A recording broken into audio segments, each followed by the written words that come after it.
Hello guys, Meena's કિચનમાં તમારું સ્વાગત છે। આજે આપણે કેલ્શિયમ, પ્રોટીન, ફાઇબરથી ભરપૂર એવા મસાલેદાર ચટપટા મખાના બનાવવાના છીએ। તો ચાલો આપણે બનાવીએ।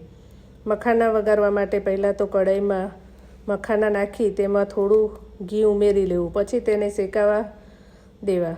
મખાના શેકાઈ જાય એટલે તેમાં પાછું થોડું ઘી ઉમેરી લેવું અને મિક્સ કરી તેમાં ઉપરથી મસાલો કરી લેવો। મસાલામાં હળદર, લાલ મરચું, સ્વાદ અનુસાર મીઠું એડ કરીને હલાવી લેવું। તમે મરી પાવડર પણ એડ કરી શકો છો।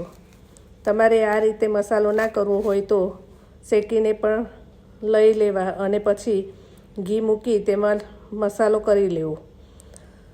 તો જુઓ, આપણા કેલ્શિયમ, પ્રોટીન, ફાઇબરથી ભરેલા એવા મખાના તૈયાર છે। જો તમને આ વિડીયો ગમે હોય તો વિડીયોને લાઇક કરો, શેર કરો અને ચેનલને સબસ્ક્રાઈબ કરો।